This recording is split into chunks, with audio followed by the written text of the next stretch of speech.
There are experiences in life that leave us with scars and fill us with fear, but the story I'm about to tell you is far worse than that. My name is Alex, and back in 2008, I worked as a janitor in an old hotel in Chicago. It wasn't a glamorous job, but for someone who was undocumented, it was a way to send money to my family in Texas. That hotel had 15 floors, and although there were few employees, there was always something unusual happening. One night, while cleaning the reception, a man entered and immediately caught my attention. He looked like a vagabond. Gray, disheveled hair, a thick beard, and dirty clothes. He smelled strongly of alcohol and something else I couldn't identify. He approached the reception and asked for a room on the top floor. Maria, the receptionist, offered him rooms on lower floors, which were cleaner and safer, but he insisted on staying on the top floor, in a corner room. He paid 2 weeks in advance and went up with a small, old suitcase. From the first moment I saw him, I felt a chill. There was something about his appearance that told me to stay away. It wasn't just his appearance, but a sense of danger that left me uneasy. At the end of my shift, I couldn't stop thinking about that man and what he might be hiding. That night, my colleague Javier, who worked the night shift, told me something disturbing the next morning. While doing his rounds on the top floor around 2 in the morning, he heard a heartbreaking scream. It was a woman, and the sound was so genuine and desperate that it left him frozen. Javier couldn't identify which room the scream came from and, fearing for his safety, decided not to investigate further. He returned to the lobby, still nervous, trying to convince himself that it was his imagination. However, what he saw next was even more unsettling. The same strange man who had arrived that day came down with a large suitcase and left the hotel. Javier thought he had finished his stay, but to his surprise, 2 hours later, the man returned with the same suitcase. He seemed to struggle with the weight, as if he were carrying something very heavy. Javier offered help, hoping for a tip, but the man brusquely refused, telling him not to meddle in his affairs. Days passed, and the presence of the strange man became increasingly unsettling. Javier told me that every night the man would leave with the same black suitcase and return hours later, each time with a more disturbing expression. One night, I decided to stay a little longer to see for myself what Javier had described. I couldn't shake the feeling that something terrible was happening. It was around midnight when I saw the man exit the elevator with his heavy suitcase. This time, I noticed something different. The suitcase seemed to move, as if something inside was trying to get out. My heart began to race, and I hid behind the reception desk, watching in silence. The man muttered something to himself, words I couldn't understand, but that sounded threatening and filled with anger. I decided to follow him, keeping a safe distance. I watched him leave the hotel and walk down the deserted street. I couldn't continue following him, but the image of the moving suitcase stayed etched in my mind. I returned to the hotel and told Javier what I had seen. We both knew we had to do something, but the fear of reprisals and our undocumented status paralyzed us. That night, I barely slept, hearing the murmurs and seeing the suitcase move over and over in my mind. One night, it was almost 10, and I was about to finish my shift when the manager asked me to check the generator on the roof, since there had been a blackout on the 4th and 5th floors. I went up the stairs with my flashlight, hoping to finish quickly and go home. When I reached the 4th floor, I heard footsteps behind me. I turned and saw the man with the suitcase climbing the stairs, muttering something under his breath. I made the decision to switch off my flashlight and remain motionless to evade detection. I watched as the man struggled with the suitcase, talking to it as if someone were inside. "Shut up," he repeated, followed by a series of insults. I felt an indescribable fear when I heard a faint moan coming from the suitcase. Terror overtook me, and I hid in an empty room, waiting for him to pass. From my hiding place, I could see the man continuing his way up to the top floor. After a few minutes, I left my hiding place and quietly approached the man's room. I could hear a young woman's cries from outside. My heart pounded and sweat ran down my forehead. I knew I had to do something, but fear paralyzed me. Just as I decided to return to the reception and call the police, a man appeared in the hallway. He looked at me intently and, with a cold and threatening voice, asked what I was doing there. Stammering, I said I had gone to check the generator. "Come on, I'll help you," he said with a sinister smile as he walked toward me. I felt a chill run down my spine, knowing I was in grave danger. That night, after the unsettling encounter on the stairs, I couldn't get the idea that something terrible was happening on the top floor of the hotel out of my mind. I decided that the next day I would investigate more thoroughly what the man was doing. At the end of my shift, I gathered my courage and went up to the rooftop, where the generator was supposed to be. The hotel's rooftop was a desolate, dark place filled with old equipment and forgotten boxes. With my flashlight in hand, I began to inspect the area, but I found nothing out of the ordinary. Just when I was about to give up, I heard a thud coming from a door at the far end.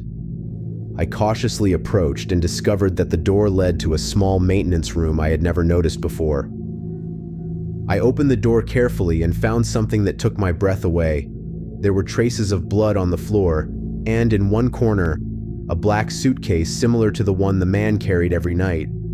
The suitcase was open and empty, but just seeing it there filled me with dread. I decided to close the door and quickly go back down, not daring to investigate further. When I reached the reception, I told Javier what I had found. We were both terrified and didn't know what to do. We decided it was time to call the police. That same night, while we waited for the police to arrive, Javier and I decided to keep watch. We knew the suspicious man was in his room, and we didn't want to lose sight of him. Around midnight, we saw him leave his room, again with the black suitcase in hand. This time, he seemed more nervous and agitated than usual. Javier and I followed him at a safe distance, watching as he headed towards the rooftop. We took advantage of his absence to enter his room and look for any clues that could explain the strange events. What we found there left us frozen. In the closet, there were several items of women's clothing, and in the bathroom, fresh bloodstains. On the bed, a small notebook contained names and dates, along with disturbing drawings and incoherent notes. Suddenly, we heard footsteps approaching down the hall. The man had come back, trapping us in his room. We quickly hid in the closet, trying not to make any noise. From our hiding place, we saw him enter with the suitcase and open it. He took out a bloodied doll and began to talk to it as if it were a real person. "I told you, you can't escape from me," he murmured in a chilling voice. Fearing imminent discovery, Javier and I held our breath. We knew our only hope was for the police to arrive soon. Just when we thought we couldn't bear the tension any longer, we heard a knock on the door. The police were there. The man quickly stood up, dropping the doll to the floor. He walked to the door and with a trembling voice asked who it was. "Police, open the door," replied an authoritative voice from the other side. The man hesitated for a moment before opening the door. The officers entered quickly and restrained him as he tried to resist. From our hiding place, Javier and I watched with a mixture of relief and fear. An officer searched the room and we were soon found in the closet. "What are you doing here?" he asked, surprised to see us. We slowly came out, explaining everything we had seen and heard. The police began to search the room more thoroughly. They found more disturbing evidence, photos of missing women, newspaper clippings, and several personal items that seemed to belong to his victims. Meanwhile, the man screamed and writhed, hurling threats and curses. The police took Javier and me to the reception to make our statements. The hotel was silent, but the tension in the air was palpable. We felt that, in some way, we had survived something truly sinister. Despite the police intervention, the strange events did not stop. The next night, I was at the reception when I received a call from the officer in charge of the case. "Alex, we need you to come to the station," he said gravely. "The suspect has disappeared." I couldn't believe what I was hearing. How could he have disappeared while in police custody? I arrived at the police station as quickly as I could. The officers informed me that during the suspect's transfer to jail, the police vehicle had an accident. Upon regaining consciousness, the officers found the man gone. It seemed impossible, but it was as if he had vanished into thin air. Javier and I were in shock. What did this mean for us? Were we safe? That same night, I returned to the hotel feeling more uneasy than ever. I decided to check the rooftop once more, looking for any clues that might have been overlooked. When I arrived, I found a small note where the suitcase had been. "I'm not finished," it said in irregular letters. A chill ran through my body. Even though the man had vanished, I could still sense his presence in the hotel. The sense of danger persisted, and I knew I had to be more alert than ever. Since the man's disappearance, fear had settled in us. Javier and I continued working at the hotel, but always with a watchful eye, waiting for something else to happen. One night, while doing my round on the top floor, I heard a strange noise coming from the rooftop. I decided to investigate, though fear gripped me. I climbed the stairs slowly, each step echoing in the silence. When I reached the rooftop door, I cautiously pushed it open, and the sight that greeted me left me breathless. The missing man stood at the edge of the building, staring at me with a macabre smile. He had the black suitcase beside him. "I'm not finished," he murmured before throwing himself into the void. I ran to the edge and saw his body crash onto the pavement below, but what I saw next froze my blood. The man's body wasn't there. Instead, there was only a dark stain on the ground. I ran down, filled with terror, and when I reached the street, there was no trace of him. The police arrived shortly after but found nothing. No one believed me when I told them what I had seen. From that moment on, the hotel became an even more terrifying place. I knew that something dark was still present, lurking in the shadows. The following weeks were torment. The strange occurrences intensified. Lights flickered for no apparent reason, and guests began to complain of strange noises at night. Javier and I were the only ones who knew the truth, but we were too terrified to speak. One day, while cleaning one of the vacant rooms, I found a diary hidden under one of the beds. When I opened it, I discovered it belonged to the man with the suitcase. The diary was full of macabre confessions. It spoke of dark rituals and human sacrifices. It described how he had kidnapped several women and tortured them in the hotel room before disposing of their bodies. Blood stained the pages, revealing strange symbols beyond my comprehension. A chill ran through me as I realized that the man had not only stayed at the hotel, but had turned it into his own hunting ground. I decided to show the diary to Javier, who was equally horrified. We knew we had to do something, but we were afraid of reprisals. That night, while we were talking in the reception, the air grew dense, and a chilling laugh echoed through the empty halls. The doors began to slam shut, and the lights went out suddenly. In the darkness, we heard the man's voice whispering, "I will never leave." Before it was too late, we knew we had to find a way to rid the hotel of his presence.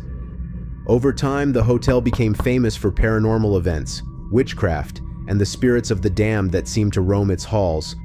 Guests reported terrifying experiences, and eventually, many employees also left the place. The hotel's reputation as a haunted site grew, attracting curious people and ghost hunters, but I had no interest in staying to see more. I couldn't take it anymore and finally decided to quit. The weight of those events and the constant sense of danger led me to leave the job. However, some of those stories still haunt me. I often have nightmares and wake up in the middle of the night, convinced that something or someone is watching me. I live in constant fear, dreading that what happened in that hotel will come back to me someday.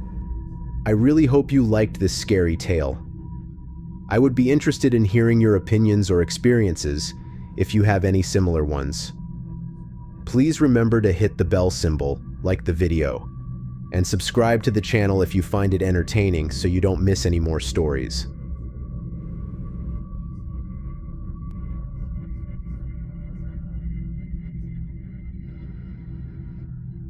Some experiences in life leave us with scars, but what we lived through on that trip to Savannah, Georgia, is something we will never forget. We decided to stay in a 4-star hotel in the heart of the city. When my husband and I arrived, everything seemed perfect. The hotel was elegant and clean. After leaving our luggage in room 107 on the 6th floor, we took a moment to rest. From the first moment we entered the room, something didn't feel right. Disturbing paintings adorned the walls, featuring human figures with deformed faces and missing limbs, donning black hats as they appeared to observe us from the shadows. I felt uncomfortable immediately, and although my husband tried to laugh off the paintings, even he seemed a bit disturbed. The paintings bolted to the wall made their removal impossible. After a while, we decided to go out and explore the city to distract ourselves and forget a little about the strange atmosphere of the room. We returned to the hotel later, exhausted and ready to sleep. However, as soon as my husband turned off the light, we experienced a terrifying sight. The eyes of the figures in the paintings glowed in the darkness, giving us the impression that they were watching us from every corner of the room. I told my husband that I couldn't sleep like this, but it was already too late to request a room change. That first night in the hotel was one of the longest of my life. My husband tried to calm me down, telling me that they were just paintings with nothing to worry about. However, every time I closed my eyes, I felt the paintings watching us. Finally, I managed to fall asleep, but not for long. Whispers woke me around 2 a.m. At first, I thought they were murmurs coming from other rooms, but soon I realized that the voices were inside our room. I woke my husband, who also heard the whispers, and got up to turn on the light. As soon as he did, the voices abruptly stopped. We searched the entire room, but there was no one there. Everything seemed to be in order, but the feeling that something was wrong persisted.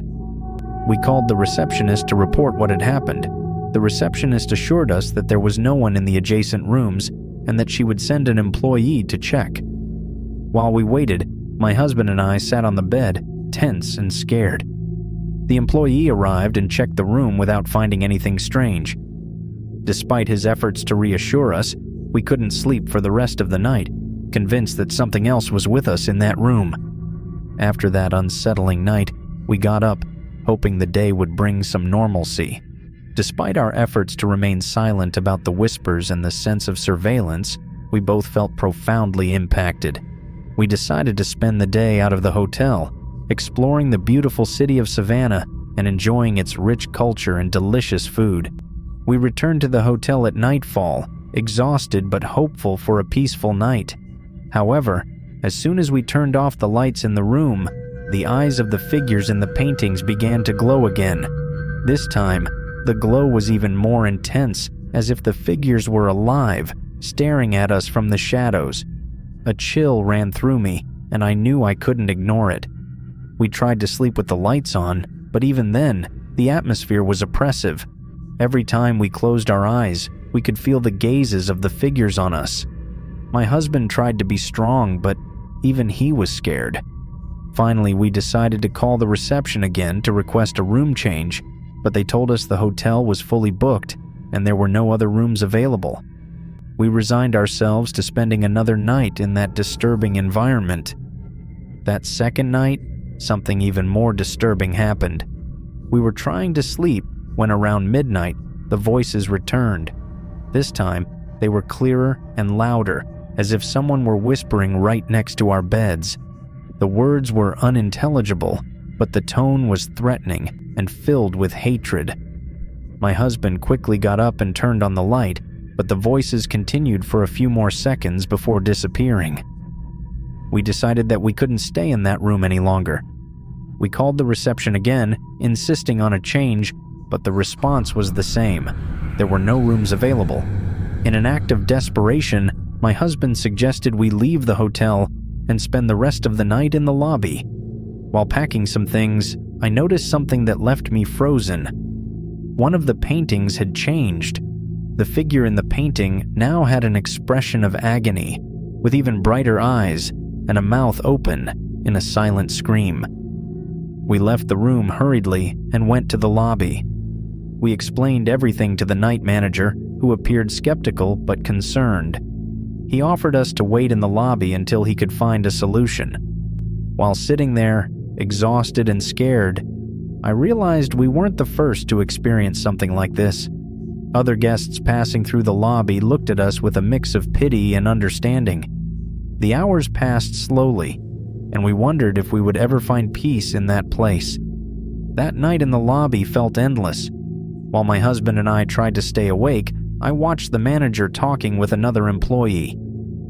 After a while, he approached us and revealed his solution, a room under renovation on the 4th floor.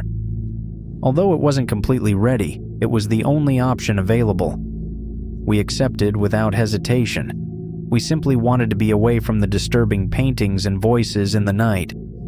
We went up to the 4th floor and entered the new room. It was simple and somewhat messy due to the renovations, but at least it didn't have the creepy paintings. We settled in as best we could and tried to relax. For the first time in days, I felt like I might be able to rest. However, shortly after turning off the lights, I started to hear a faint whisper again. The whisper wasn't as loud as before, but this time it seemed to come from the walls. My husband and I looked at each other, knowing we couldn't ignore it. We turned on the lights and began to inspect the room. We found a hidden door behind a piece of furniture that led to a small, empty room filled with dust and debris.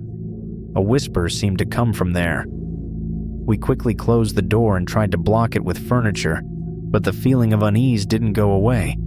The next morning, we went down to the lobby to talk to the daytime manager about what we had found. While we waited, a young bellboy approached us. He seemed nervous and told us in a low voice that we weren't the first to experience strange things in that hotel. He said he had heard stories from other employees about paranormal events, especially those related to the renovations on the 4th floor.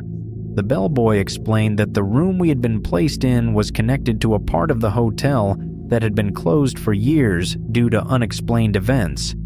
He stated that some believed the hotel's previous owners had used that area for dark rituals. The renovations had started recently, and since then, the paranormal events have intensified.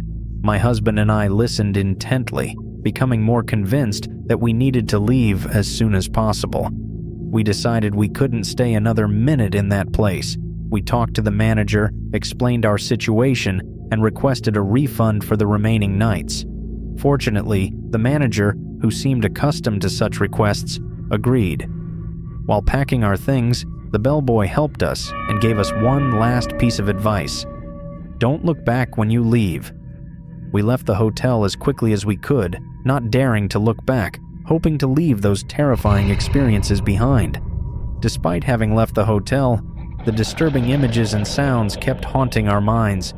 We attempted to relish the remainder of our journey, yet the sense of surveillance persisted.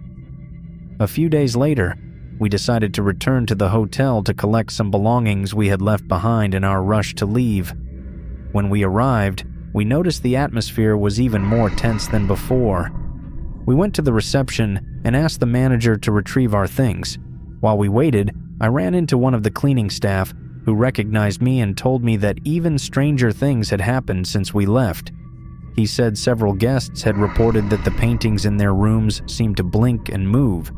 The figures in the paintings changed positions, and some claimed to have seen shadows coming out of the frames. My husband and I decided to go up to the 4th floor once more, driven by a mix of curiosity and fear. We wanted to see for ourselves if the stories were true. As we walked down the hall, we noticed the lights flickering and the air feeling colder. We reached the empty room, and indeed, the paintings on the walls seemed to follow us with their eyes. We decided we had seen enough and quickly left, abandoning any desire to investigate further. Back at the reception, we told the manager what we had seen. He offered to move our belongings to another room on a different floor, far from the disturbing paintings in the 4th floor. Although we hesitated to accept, we didn't want to return to that area of the hotel. The hotel assigned us a room on the 2nd floor, which seemed much more peaceful and normal. We settled into the new room, hoping to finally find some peace. However, the feeling of unease didn't completely disappear. That night, while we were trying to sleep, we heard a soft knock on the door. When we opened it, there was no one there. We closed the door and tried to ignore it, but the knocking continued, growing louder each time. Finally, my husband decided to go out into the hallway to see if he could find an explanation. While he was out, I noticed the mirror in the room starting to fog up, as if someone were breathing on it. Slowly, words appeared on the mirror. "You will never leave." Panic took hold of me, and I screamed for my husband. He came running back and saw the words on the mirror before they faded. We knew we couldn't stay in that hotel any longer. We packed our things as quickly as possible and left in the middle of the night, leaving that cursed place behind. After leaving the hotel in the middle of the night, my husband and I were determined never to return. However, our curiosity led us to investigate the area's history. We spent days in the local library and online archives, looking for any information that could explain the paranormal events we had experienced. What we discovered was even more disturbing. A wealthy family built the hotel in the 19th century, but tragedy and mystery marked its history. Several family members had disappeared or died under strange circumstances. Rumors spoke of witchcraft and dark rituals performed on the upper floors. The recent renovations had awakened something that had remained dormant for decades. The kidnapping and imprisonment of a young woman on the 4th floor was one of the most unsettling cases. We never resolved her disappearance, but believed her spirit still haunted the hotel, seeking revenge. Each piece of information we found increased our sense of terror and confirmed that we hadn't imagined what we experienced. We decided it was best to leave the past behind and try to move on with our lives. The investigations and stories we discovered deeply affected us. My husband and I decided to share our experiences with local authorities and the hotel's current owners. We wanted to ensure they took measures to prevent other guests from suffering the same fate as us. We met with the hotel manager and showed him all the information we had gathered. The manager, visibly disturbed by our findings, assured us he would take action. Shortly after, we learned that the hotel had closed off the 4th floor and begun exorcisms and purification rituals to cleanse the place of any evil energy. The hotel sealed off the rooms containing the paintings, ensuring no one else could access them. Despite these efforts, the hotel retained its reputation as a haunted place. It became a destination for ghost hunters and paranormal enthusiasts. My husband and I distanced ourselves from all of it, but the experiences we lived through left deep scars. I still have nightmares and often feel watched, as if something from that hotel followed me. The fear still haunts me, and living with that shadow is a constant reminder of what we faced in that cursed place. I really hope you like this tale. I am thrilled to share these stories with you. Share this video with others so that we can keep growing and more stories can reach more people. Kindly provide your thoughts and experiences in the comments section. It will aid in my further development. If you like the video, don't forget to hit the subscribe button. Many thanks, and I hope to see you again soon.